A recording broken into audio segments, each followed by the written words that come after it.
Okay, then it's time What's for next? our next speaker. So the days of dragging a bulky development laptop are over. Affordable cloud tools are made a powerful yet lightweight development environment a reality. Here to explore such a lightweight development environment with Windows Virtual Desktop, VS Code, Azure, and GitHub Codespaces is Callum White, a .NET developer and a Microsoft MVP.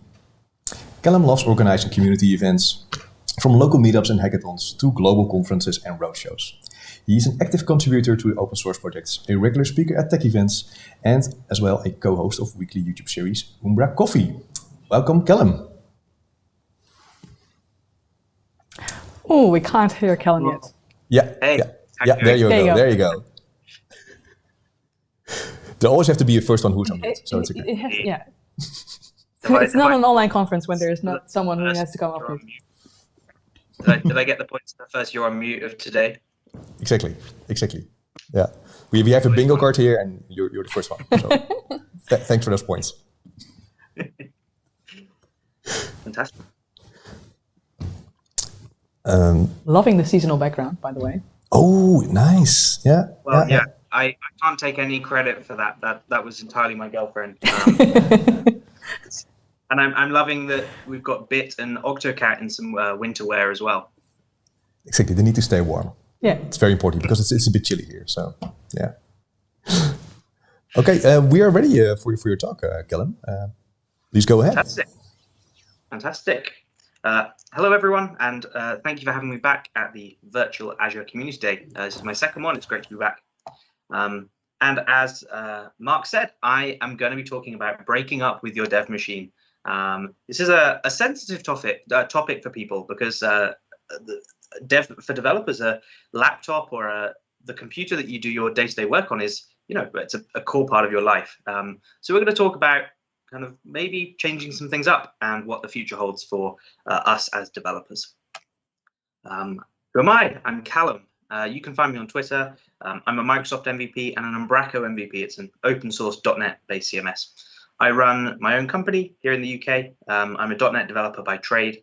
And when all of this COVID stuff wasn't happening, I would love to travel the world, speak at events, organize different events, and just generally, enjoy community life.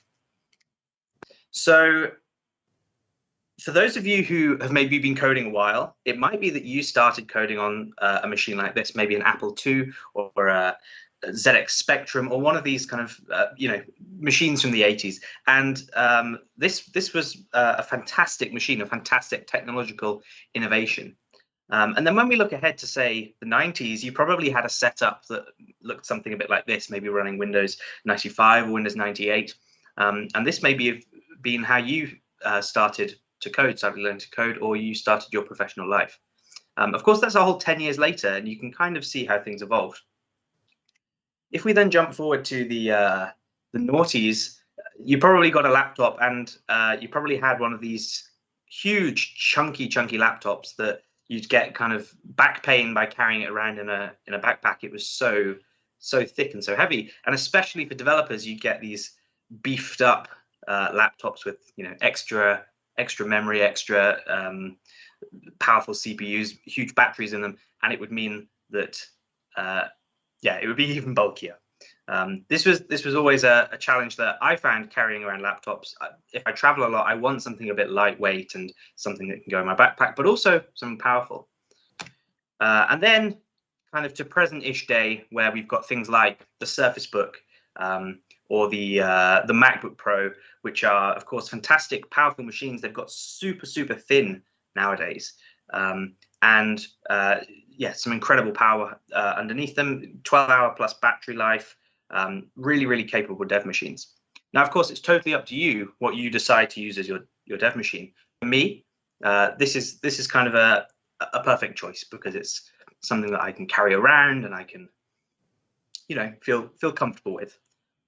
The interesting thing here is it seems like every 10 years there is an evolutionary shift in the type of machines that we as developers use. Of course, back in the 80s, we're talking about this kind of all-in-one Apple II machine.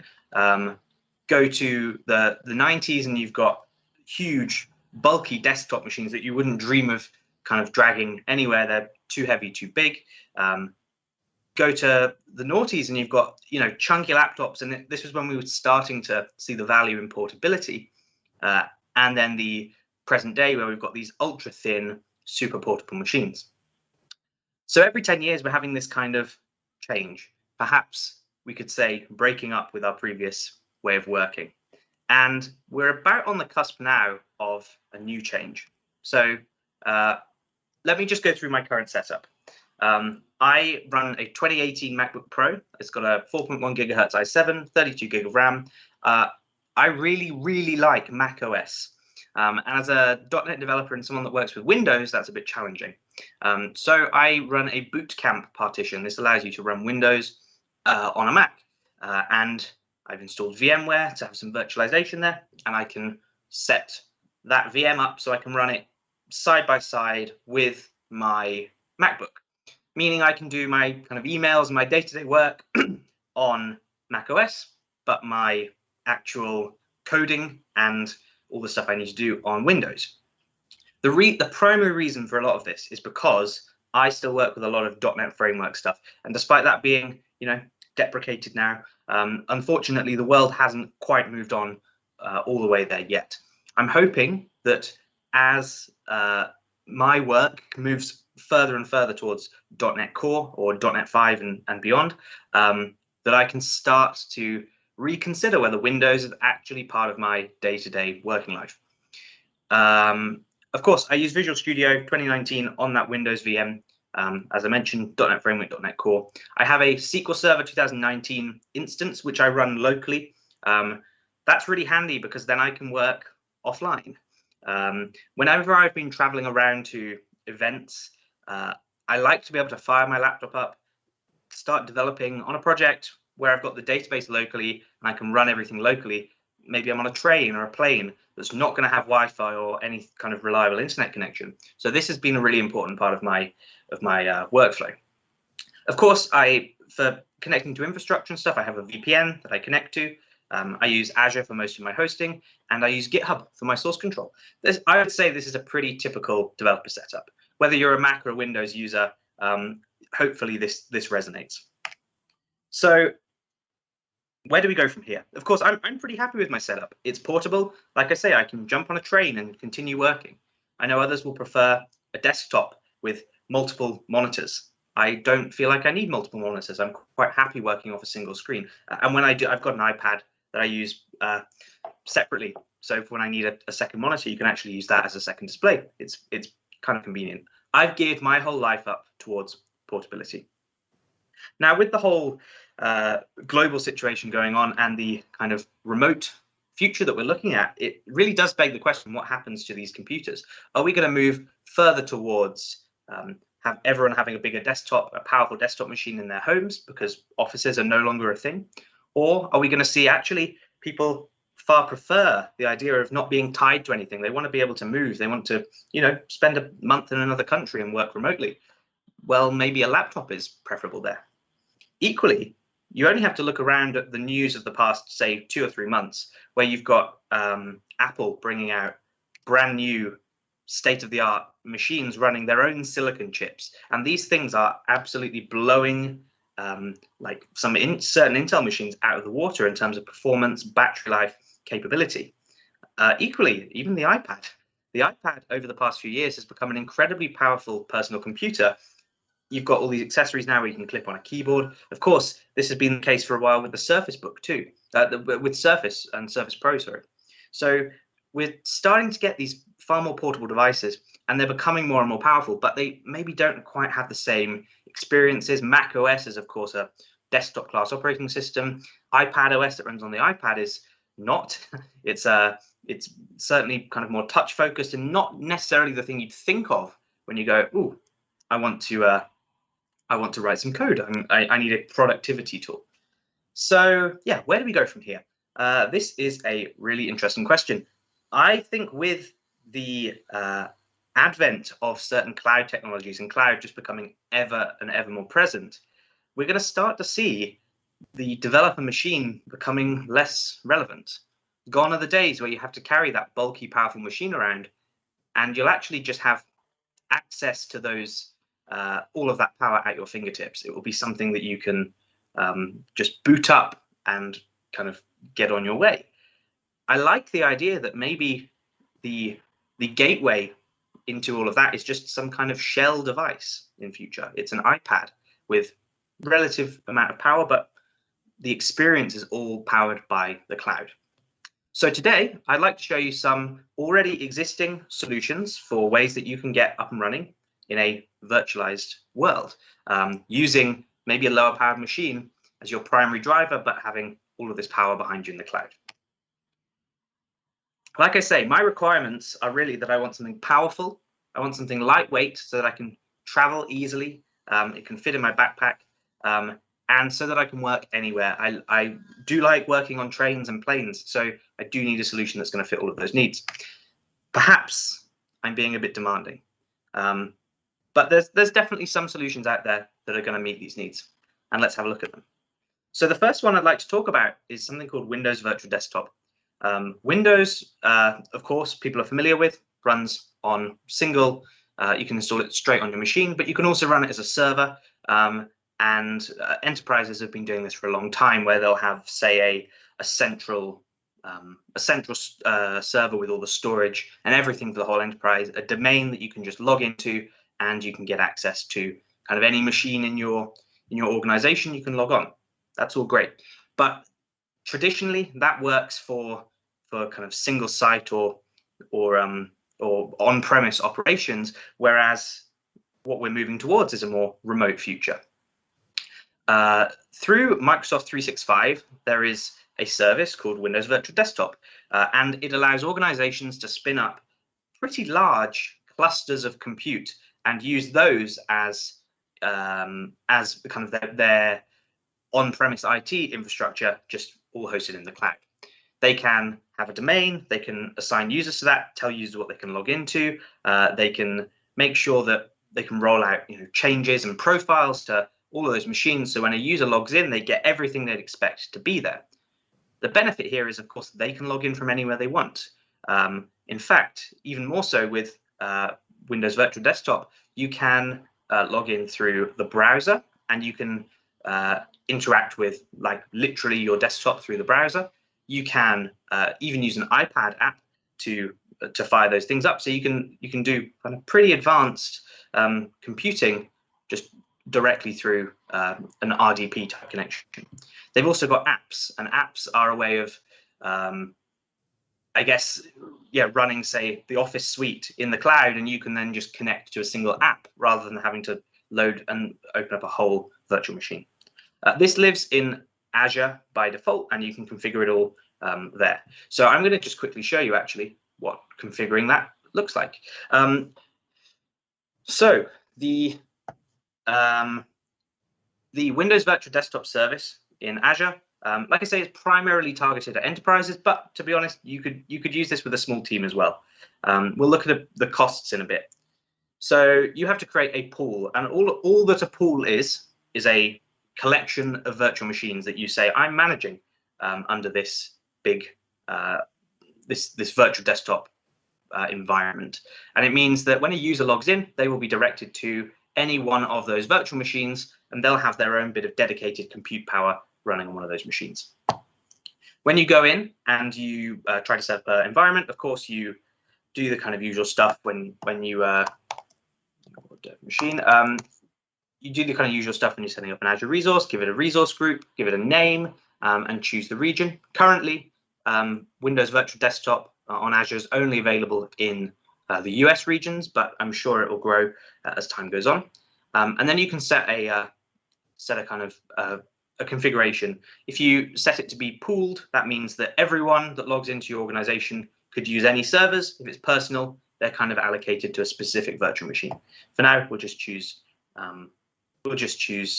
automatic assigning for personal users. We can also go one step further and configure the virtual machines that we want. In here, we can define specifically the spec of the machine, and these are just standard Azure VMs, so you have full flexibility to choose whatever you want and whatever your budget kind of allows. This is pretty cool because, of course, Azure has a huge array of different machines for different purposes. If your developers are typically doing, let's say, a lot of AI, you could actually give them a machine with a really, really powerful GPU or something extra that they maybe wouldn't be able to get normally in their desktop machine, perhaps would just be too inefficient. You choose your machine, you choose the region you want it in, and you choose the number of virtual machines you want. In this case, I just want one. And then you can give it a name. You can choose an image either from storage, which you have provided. Let's say you had, as an organization, one image that you wanted to roll out to all your VMs. You can do that, no problem. Or you can choose an image from Azure's own gallery. In this case, we just want Windows 10. Choose your disks, choose your configuration. The important bits here, though, is you tie it to a virtual network, a VNet in Azure, meaning you've got full control over all of the networking that goes on in your virtual desktop environment. You can configure the subnet rules, you can configure the kind of inbound and outbound rules, and you have literally full flexibility over what you can do. That's pretty impressive. This is the kind of stuff you get with on-premise infrastructure, but you actually get it all in the cloud here. Like I say, configure your domain and you're kind of away.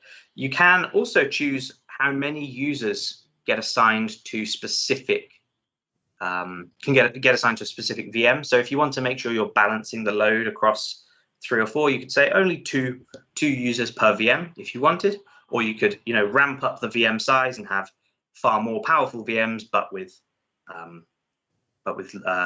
less people, or with more people on them. Of course, this actually takes a long time to spin up, so I've spun one up already, and we can just have a quick look at that. This is a typical one. I've got nothing configured really. It's a very, very basic setup. You have a concept in here called groups, where you can say, well, our developers, they get assigned to a certain spec of machine, and our admin team, they get assigned to maybe a lower spec of machine. That means you're not going to be paying for a kind of huge cluster of servers that maybe you don't need.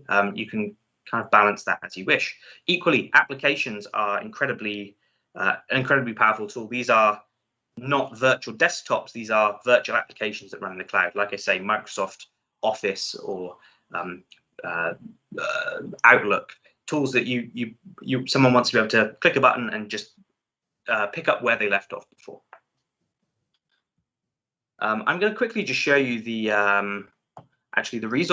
the amount of resources that this creates. So when I've gone in here, I've created a virtual desktop environment, and it goes and it will create IP addresses. It's going to give you a VNet. It's going to give you the virtual machines. In this case, I've got 2 virtual machines.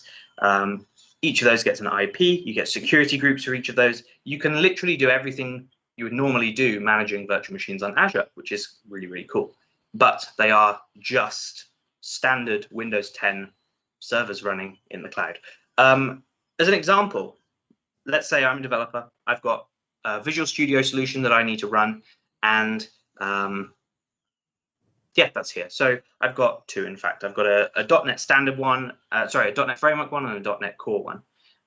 In this case, this is just the sample .NET Core application, and in this case, this is actually .NET Framework and Braco CMS, which is, as I say, an open source .NET CMS installed. These would be probably 2 typical applications that I would work with. They're checked into a Git repo on GitHub, and I've pulled them down here, in this case, onto my virtual machine, on my Mac, that is. Now, I've got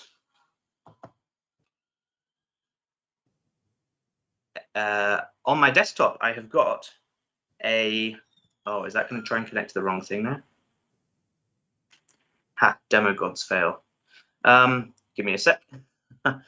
So yeah, I've got these virtual machines running in the cloud, and I can log into those directly from my from any Windows machine as a kind of remote desktop environment. But also I can log into that from the browser, or from a few other things if you are, say, working in an organization. I've got this configured to use a domain that I've got. Hopefully this will work. So I can just log in, connect.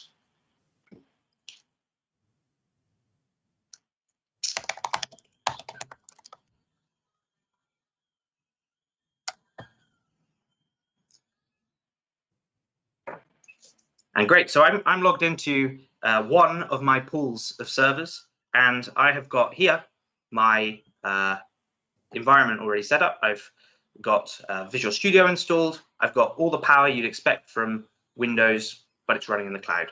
I'm running this, of course, on a Mac. I don't have to have any special hardware to run or build any of these things. The only thing I really need in this case is an internet connection. As a quick example, just to show you that it's working, this is the same solution that you saw in my virtual machine on a Mac, but of course here I am running it on the virtual machine, and I'm going to boot up the .NET Core solution just to show you the kind of things we're dealing with. Well, hey, cool. So we've got standard .NET Core app. I've been able to build, run it on my virtual machine. I can check that in, and then whenever I go and pick up my connection somewhere else, I can just pull down the repo and I can continue where I was working. The one thing that if you're using Windows Virtual Desktop for actual desktop and not for the individual apps, it doesn't retain the state that you left the VM in. So if you were to fire up another connection to this exact same user on the same virtual desktop network, then it would just give you a blank desktop. You'd have to open Visual Studio and whatever again. If you're using apps, it does retain the state. So you could fire up Word and you'd be exactly where you left off.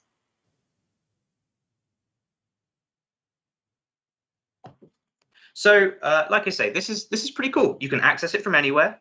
I have full flexibility over that machine. It is just a Windows 10 machine running in the cloud. I can install all of the software I need. In this case, it was Visual Studio with .NET Core and .NET Framework.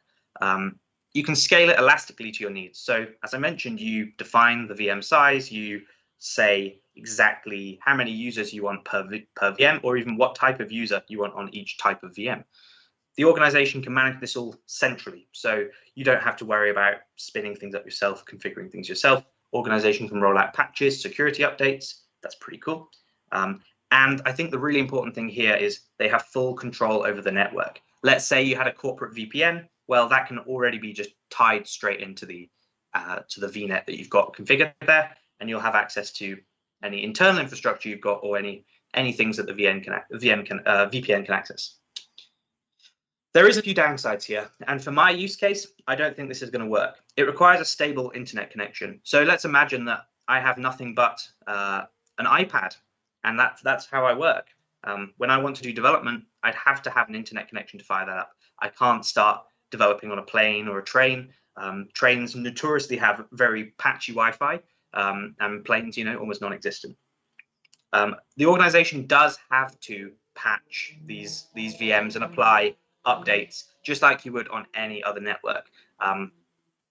That's okay. It just means there's a bit of maintenance overhead for the organization. And for now, it's US data centers only, which for me wouldn't be too much of a problem, I don't think, because the performance-wise, it should be fine. But I know a few companies that maybe deal with sensitive data. This wouldn't be a suitable solution.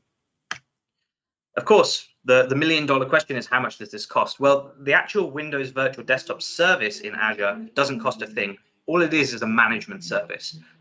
What you end up paying for is the underlying VMs, the storage, the networking, the IP addresses, all of that sort of stuff.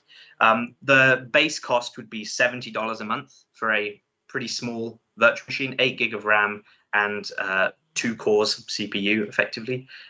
You need a Windows license. You can bring your own and bring that cost down with the hybrid benefit, but it's starting to look expensive. When you look at that over a year or 2 years, $1,500 over 2 years, you start to think, oh, maybe actually this isn't any more cost effective than running a powerful laptop or something.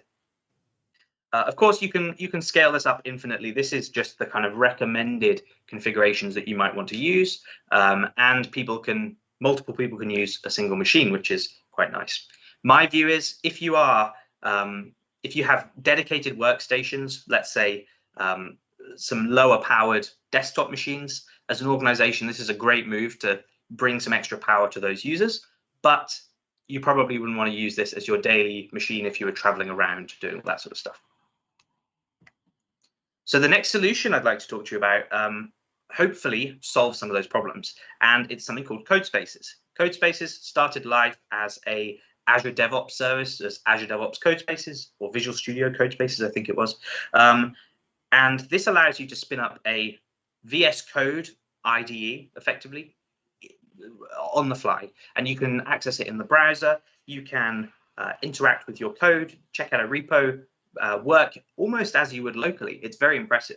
Of course, VS Code is actually built in JavaScript as the application. It runs on Electron, and that does mean that you can lift a lot of the shared components there and actually run them in the browser. So we do get some of the benefits there of having like effectively the same IDE that runs on the desktop can run in the cloud, and more so when it comes to extensions. So we can install the same extensions that run on Visual Studio Code locally, and they can be ran directly on Codespaces.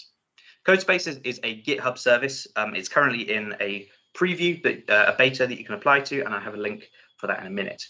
Of course, it would be silly talking about this unless I just showed you it. So, as I mentioned, I've got two repos here. I've got a .NET Core repo, and I've also got a .NET Framework repo. I'm in the Codespaces beta, so I'm able to spin up Codespaces with kind of a click of a button. As it's centered around GitHub, you have to have a repo in GitHub in order to get started with this approach. You open up your repo, you go to the Code tab, and then here you have a little button that just says Open with Codespaces, which is really cool. I've created a dev machine in preparation for this, and this is going to spin up in the cloud, hopefully, as you'll see, my repo inside a VS Code instance, or something that looks very like VS Code. What this is doing under the hood is this is using a container. It's bundled my repo into a container and my development environment up into a container. You'll see that it maintains state, and it can kind of, understand exactly what I was doing and where I left off. It's pulled out my whole repo here. I have access to Git because it's just a Git repo. It's even kept the tabs open that I had open before. That's really, really cool. I can go in and make a change, but also I can actually run this locally, or almost locally, which is really, really nice. Of course, I can build code, I can make changes, but wouldn't it be cool if that, pulled through to the front end? So how about we go .NET build, and you'll see this is just a command line, hopefully something that we're all very familiar with working with .NET. It's going to build my solution. That's wicked. I'm just going to change directory to .NET Core sample and go .NET run. This is the really impressive bit about GitHub Codespaces. You can not only build, but run your solutions that live in this container, but actually in the cloud on the internet. I'm not running anything locally here to get this up and running. You'll see here it's my .NET Core app is listening on port 5001, but of course I can't go to localhost 5001. This is running in the cloud. You can follow any localhost links though, and actually get this up and running. So this is a GitHub Codespaces URL unique to my Codespace that has my app running and listening on it. The second I stop the app, the URL dies. That's pretty cool. And just to show you in real time what that would look like, I just dropped an exclamation point on welcome, and hey, you can edit your code live in real time. That's really sweet. Of course, because as I said, this is effectively Visual Studio Code, you can manage all your extensions and do everything you'd normally expect to be able to do here. So I've got a C# extension installed. That's because I'm working with C#. But you can literally, start to install anything. Let's install GitLens. It's a fantastic solution, and that's away. Next time I clone or open up my my Codespace, all of my settings, everything that I had before is going to be there, and we're going to be ready to go. Like I say, you can also just spin up your repo exactly where you left off with the files, and you can commit these changes directly. So I've got a few changes here. Let's, oh, hang on. Let's just stage that and put a message adding exclamation point commit, and we're done. So the next time I spin up this, pull down this repo in another environment, it could even be on my Windows virtual desktop, that change is going to be there. That's really cool. So the benefits of this, it runs in the browser. You do get a choice of Linux or Windows. That comes with a caveat though. For the GitHub beta, it runs in Linux only. If you're part of the Visual Studio GitHub Codespaces trial, you also get access to Windows containers. And the benefit of Windows containers is, of course, you can run some slightly more advanced things. And I'm hoping maybe even .NET Framework could one day build in that. Right now, you can't run that on Linux, so it's not possible. It does seamlessly integrate with GitHub, which I really love. The fact that I can, jump to a repo, click a button, and I'm away is truly, truly excellent. And within a minute or two, I'm connected, I'm up and running, and I even have a local-ish development environment running in the cloud at my fingertips. VS Code extensions do make this experience a lot less painful. You'd kind of think, oh, running an environment in the cloud, I've not got an operating system, I can't install, the bits of software that I need. Well, a lot of the kind of runtimes, the languages that you need are in the container already, in the Linux container already, so that's okay. But for the maybe dev tools that you're missing, you can install VS Code extensions, which is great. And I've been trying out recently Fake Sharper, which for those that like ReSharper, you can actually install this. You can install this into a code space or into VS Code, and it runs the ReSharper CLI underneath to give you some of the benefits of using ReSharper in the cloud, which is equally cool. There are a few downsides. It does require an internet connection.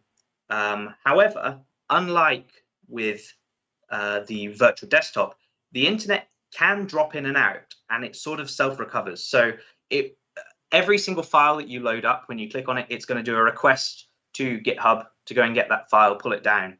And equally, your local environment is polling the container remotely, and you're just seeing a preview of that container running. But if your connection drops out, your connection's a bit flaky, it doesn't just kill your session. You can kind of keep working, keep coding. So maybe this is a bit of a compromise for me. When I'm on a train, I can run this and it's not going to affect my work too much.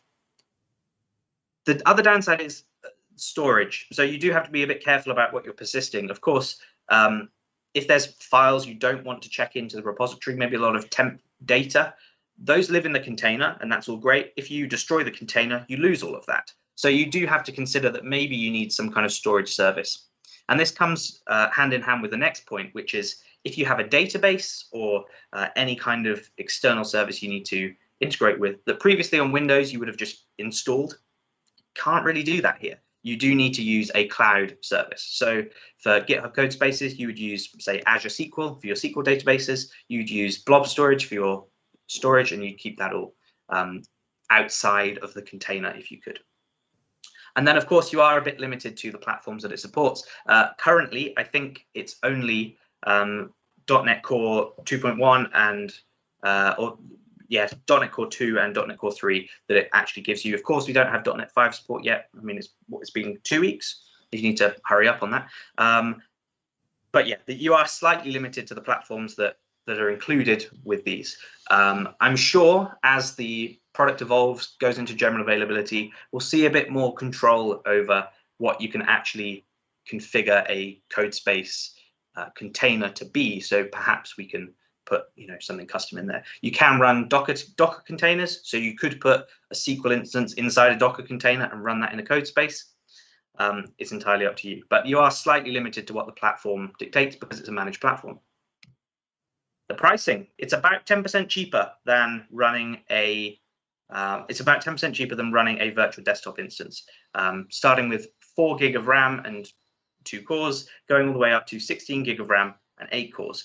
Now, of course, you can't share these, unlike before, where you could have one VM and that could have 3 or 4 devs on it. This time you can't. This is per user. I'm sure there will be some kind of enterprise level plans as the product comes into general availability, but right now you can't. Now, of course, developers get a little bit touchy about the specs of their dev machines, I think, and someone will probably turn their nose up at 4 gig of RAM going, what the hell is that?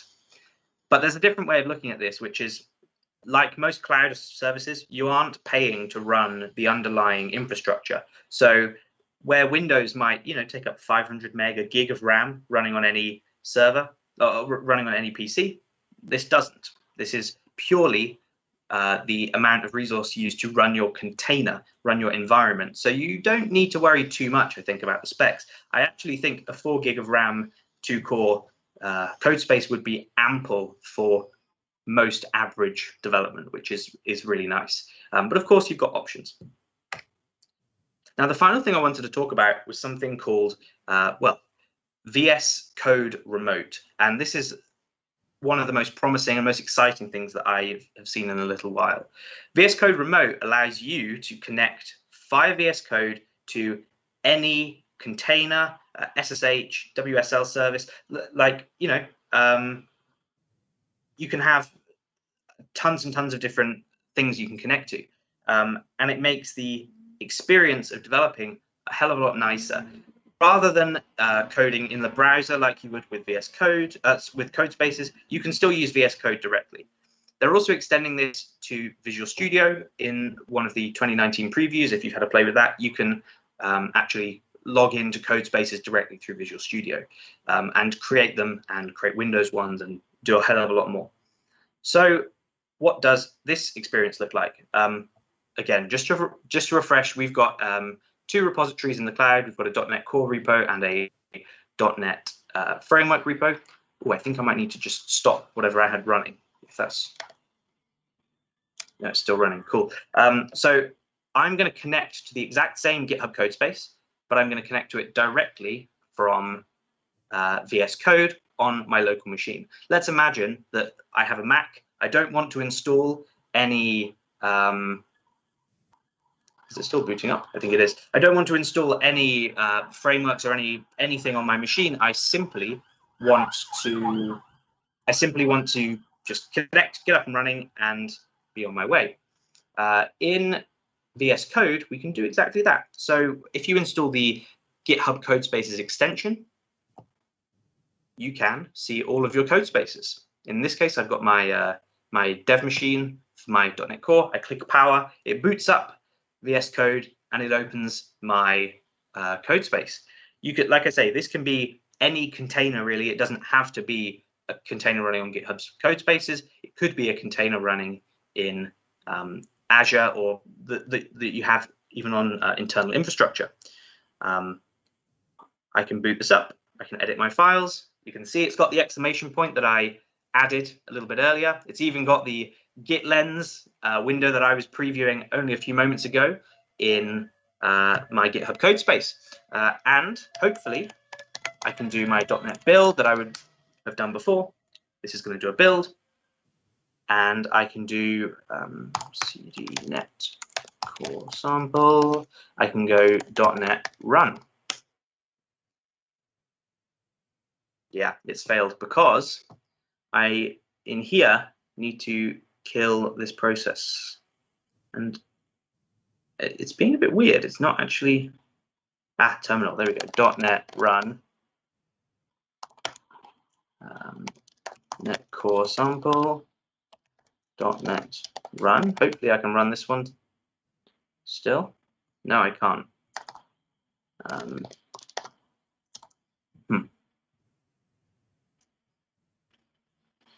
So because it's sharing the same container, you can't run it twice.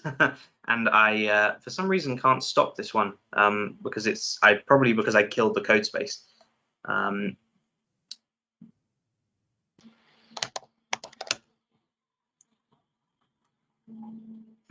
Okay, Well, you'll have to trust me then, for the sake of time as well. But what this does is I've connected to a container. I can edit my code. I can run .NET build. The .NET build does not happen on my local machine. That is happening in the container, which is fantastic. I'm on a Mac. I can do building of .NET stuff, and it happens in the cloud away from me. I can kind of work with almost any language in this environment, which is truly cool. When you do .NET Run, just like you did in Codespaces, it will spin up a local development environment and it will proxy the container for you. In this case, rather than being on a github.com URL, it's on localhost and gives you a nice port. So that's really cool too. You have all of the access to Git and everything you could do before because it's in VS Code. As I said, benefits here: connect to Codespaces, containers, SSH, WSL, a whole bunch of things. And the benefits of that is because you can run your own container, you can install anything you like in that container. So if I did want to run .NET Framework on a Mac or develop with .NET Framework on a Mac, I could create a container, install the .NET, the Windows Server core, and install the .NET Framework stuff, and actually I could work very happily. It does feel like developing locally because I'm still on my local machine, and I do like the fact that I'm not diving in and out of a browser. I'm using, say, a native application on my Mac, which is great. There is the downside, the same downside as with GitHub Codespaces. You do require an internet connection to actually push changes and to build, but it does handle a little bit better intermittent connections than, say, the Windows Virtual Desktop. Same things as before. Storage needs to think about what you're persisting, because that gets stored in the container. And equally, any infrastructure you need to connect to, then you may need to consider that too. Remote databases, or put a database inside your container yourself. It's entirely up to you. There is one other benefit that I would add with this, which is because you can manage where the container lives and all of that, you do get a little bit more control over the security of it. So if you needed to run a VPN locally, you could run a VPN locally. That would just fall to the responsibility of whatever machine you're using. If you needed to protect where that container lives, you could password protect it or something. If you weren't comfortable with it being stored in GitHub. Equally, for customers who need control over, our data can't be in this country or has to be in this country, you get that control here. So a quick comparison of all three, and I'll share my opinion too. So virtual desktop, you can run that on a browser, desktop, or an iPad. That's really cool. The fact that I can just kind of pick up any device, be on my way, is really nice. Codespaces is all in the browser, so you can do that through the browser, or on an iPad through the browser. VS Code Remote, I do like the fact that it's on my desktop and it's kind of integrated into my environment, but it means I don't have to have a hugely powerful desktop. I'm just running VS Code and it needs an internet connection. The virtual desktop does require a strong internet connection. And like I say, I probably wouldn't recommend it for someone that doesn't have a fixed setup. If you're trying to code on a train, it's just never going to work. The other two, they require a connection, but it can be intermittent, which is great. The virtual desktop, you do have to install every single thing that you need, but then you get infinite flexibility there. Whereas the other two, you can install things, but you're slightly more restricted. You either have to install it in a container or wait to see what the platform actually offers you. Virtual desktop, you have full control over all of the security and the access, but you don't get that with Codespaces because it's currently all public. We'll wait and see what happens when the product goes into general availability. Of course, as I said, with VS Code Remote, you have some control over your local machine, but the container would ultimately be, however is being configured. My personal view is that virtual desktop works great for organizations, big organizations that need, fixed stations. People have a dedicated station, they work on that. And for the occasional travel, it would be fine, but you do need that strong internet connection. For GitHub Codespaces and VS Code Remote, it's far better for having personal control and flexibility. When you choose, you actually do want to just spin something up in the browser quickly, even check something on an iPad. Codespaces is fantastic for that. You click and you're up and running in future. And I'm certain that as the product matures, they're going to add enterprise level features that mean this is going to become far less of a challenge. I mentioned that I'd share some reading. There's some helpful resources here. Virtual Desktop, getting started there. Codespaces preview, go sign up to that. Equally, the VS Code or Visual Studio Codespaces preview. Highly recommend applying for that, trying that out. It's really, really cool. Fake Sharper, if you want to try and run ReSharper in Codespaces or inside VS Code. And with that, I think I've gone a bit over time, but thank you so much for listening. I'm on Twitter if you've got any questions, and I'll happily take some from Floor and Mark as well. Welcome back, Callum. Thank you for your talk. We do have a couple of questions. Do you want to start with yours? Yes, because I am a very big fan of VS Code, and I also signed up for the beta of Codespaces. So I just opened it up actually on my Surface Go, so it works there brilliantly. But I was wondering, since I'm using quite a lot of extensions in VS Code locally on my development laptop, is there an easy way to get them on Codespaces there without reinstalling every one of them? Absolutely. So just like locally, when you install extensions, that you get that .vs code folder, which allows you to set your preferences or your configuration. All of that is stored when using Codespaces. So you can create in your GitHub account a repository. I think it's just your username, and create a .vs code folder inside that, and drop all of your configuration in there. Meaning every time you create a Codespace, that will be pulled into that specific Codespace, and you can be up and running with your usual configuration. Excellent. Cool. Thanks. Yeah, I was just sharing with Mark when, back in the days, that's like 3 months ago, when it was still called Visual Studio Online, all right? When people would share like a little shield or a badge on their GitHub repo where you could just open it up, the project up in Codespaces or Visual Studio Online, and that was just so immensely helpful for people just getting started with a project. A question from Twitch, because we're also live on Twitch for the people that don't know that, from Duncansor W, I think that's the best username forever, was if the tooling that you discussed, is that limited to web development or also for other?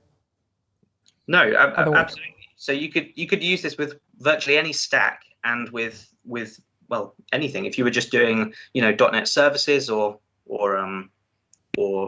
developing open source projects, even, as absolutely applies. I've not really experimented with, say, running test suites in Codespaces. I assume you could do that. So I don't know how it would work necessarily in something where your end product, the deliverable, is a library that you'd want tested. But it's something I might go away and look at, because yeah, it definitely, it's just a development environment in the cloud. You can do whatever you want with it. Perfect. I have one quick question. I love that you did a little shakedown at the end. But for the people that just want like straight answer, what is the most bang for your buck in terms of cloud dev environment?